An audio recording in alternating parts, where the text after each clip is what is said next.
It's springtime. It's beautiful outside. I'm just mentioning this to all you in case some of you maybe had some sort of a rough winter.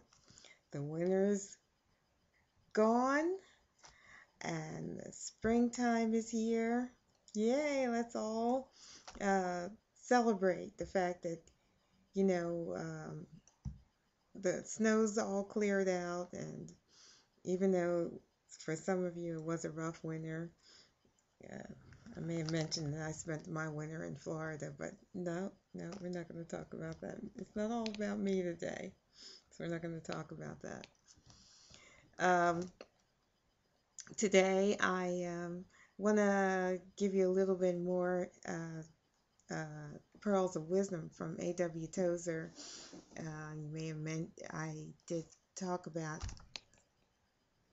read one of his papers a while back. It's called The Price of Neglect, which is very excellent. Almost everything that I've read so far that he's written has been superb.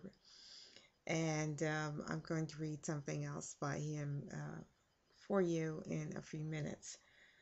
Um, just want to give you a little reminder that we are still counting down the Omer. And we're at day 26 and 27 at this point.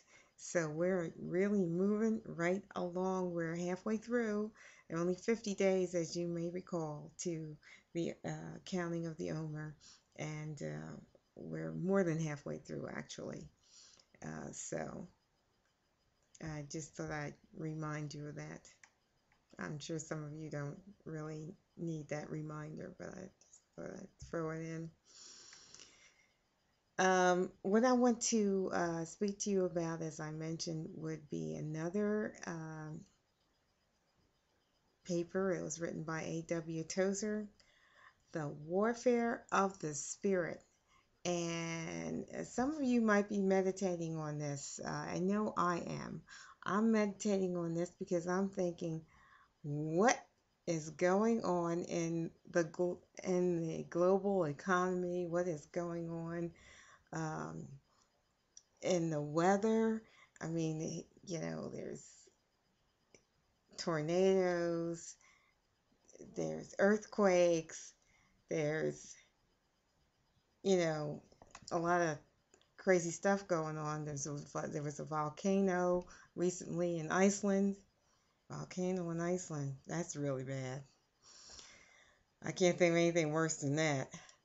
Um, and we're certainly praying for all of you who are in and around that area because I know that that really has caused a lot of havoc for a lot of people. A lot of people are stranded because the airplanes weren't flying, and it's just been just one disaster after another in the last 2 years. And I thought I'd read this to you called The Warfare of the Spirit by A.W. Tozer. And he starts off and he says there's a kind of dualism in our fallen world. I love that. He starts off, he just gets right down to it. Our fallen world. And I'm reminding you again that this was written like, maybe, I forgot when, I forgot, 50 years ago or more. It was a fallen world then. Good thing he can't come back to see how it is now. Anyway, this has accounted for most of the persecutions endured by believers since the days of Cain and Abel.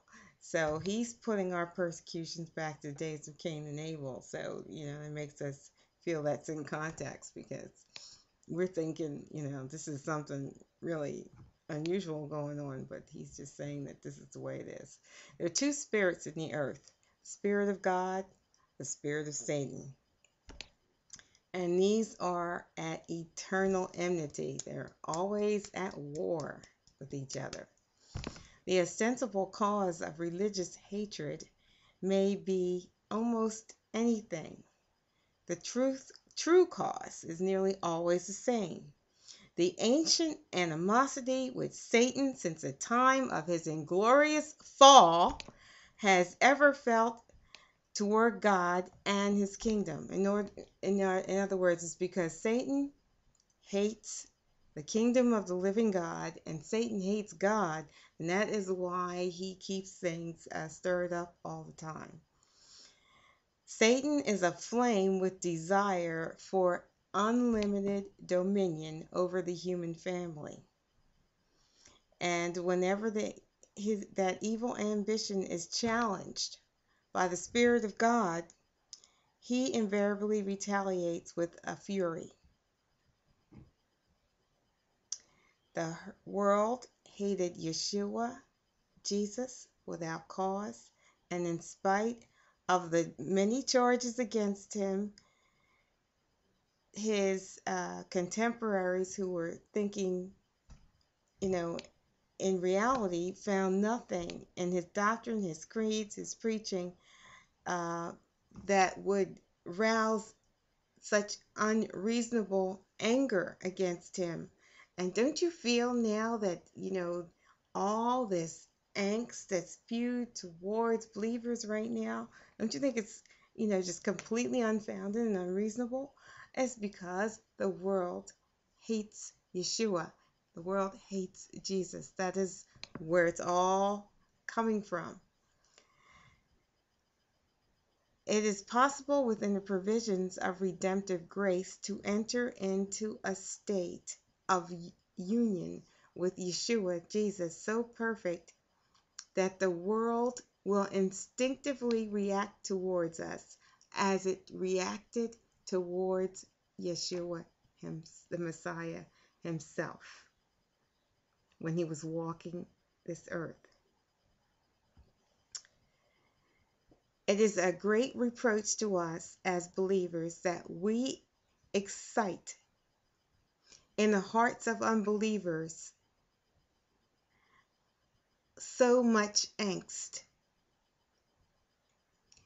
that they can barely tolerate to be in our presence. Even when we don't say a word, we're sitting there quietly, just listening to all this crazy stuff they're saying. We're going, well, if that's how you think, if that's how you believe, we're trying to keep peace in our homes, in our workplace, with our friends, but we can't do it, can we?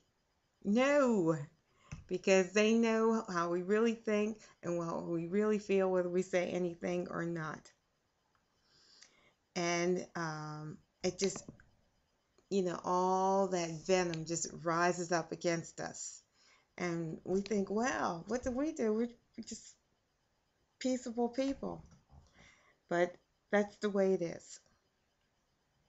It is the spirit of Yeshua that draws Satan's fire. I just wanted to share that with you.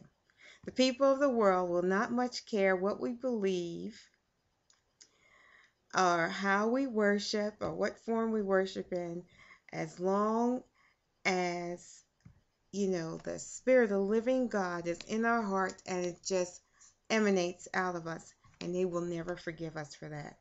So I just wanted to give you that information and let you meditate on it and, see what you think about it.